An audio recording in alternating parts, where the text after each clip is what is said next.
welcome to Abstract Boss. So today I'm going to give you guys a quick tip on how to prime your wood for resin pouring. Whether this be for geodes or just a resin pour, you still need to prime it, otherwise you're going to get all these obnoxious bubbles that just keep popping up and seem to never end no matter how much you blowtorch. And then if you blowtorch too much, you're going to burn your resin. We don't want that to happen, so go ahead and stay tuned for the quick tip. And if you guys enjoyed this video, please like, comment, and subscribe, and I'll see y'all next time. All right, so let's jump right in. I have two different types of wood. One is just a cradle board that I got from Walmart. And then the other one is a nice wood plank that I ordered from Amazon. So if you guys are interested, I have the wood plank on because this one is not the same price on Amazon, so I didn't do an affiliate link with this one. I just get it at Walmart for $5. But this one is a lot cheaper on Amazon, so go check out my materials page, which is abstractboss.com/materials.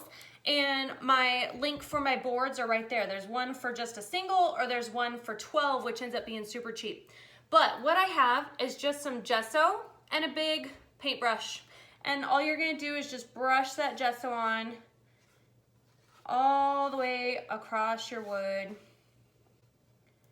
And once you get it all on, you're just gonna go across the other way. Okay, and so here's what I mean by going across the other way. Just take it, and this is called cross-hatching. So you do something one way and then you do it the complete opposite way, and that is a cross-hatch. This is commonly used in drawing, but works just as awesome when it comes to spreading on your primer for your gesso on top of wood. And then you want to go ahead and just get your sides so that way they're nice and even, just the same as everything else. Now with the wood plank, this one's going to be different because I do not paint the sides of my wood plank.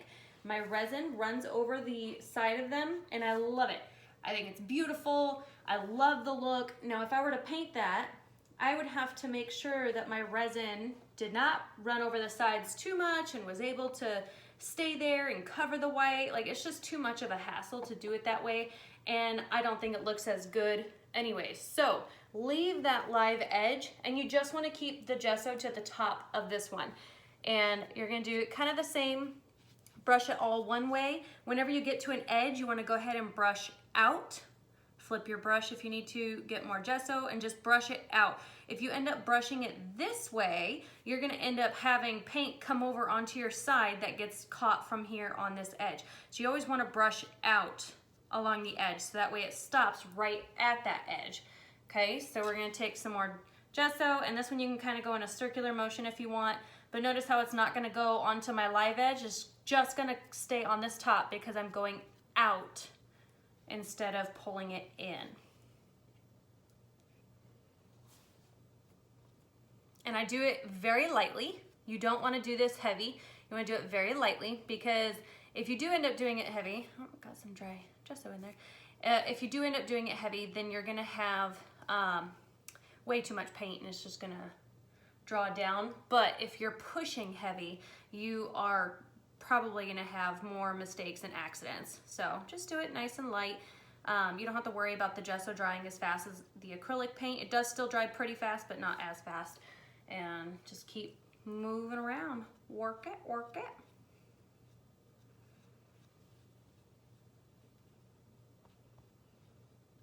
And I'm not worried about any of this live edge coming into this middle here. I can always sand that down.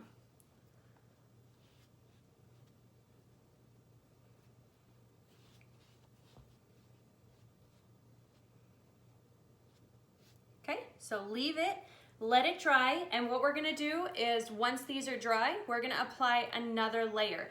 This one, because it's such a thin piece of wood, I don't think it's going to need another layer, but some people will recommend always doing 3. So what I want you guys to do is figure out if that's what works for you, then absolutely go right ahead. But if it is something that you kind of find the same thing where you don't have bubbles with a nice good layer of the gesso down for this one, then don't worry about doing the other 2 layers. I think that it's nice to save the gesso.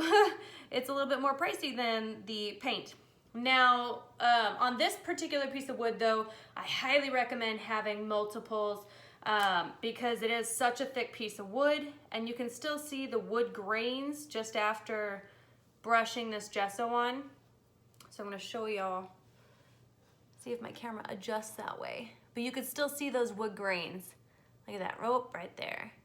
And that's definitely gonna, it's kind of a good indicator that, hey, we're probably gonna have a lot of air bubbles coming up. So you wanna make sure that you're getting a nice, good coverage so that we don't have issues with that. I know sometimes when I was doing my live geodes, I didn't prime my canvas, and I wish I did. So it's just something that I highly recommend. 3 layers for this one.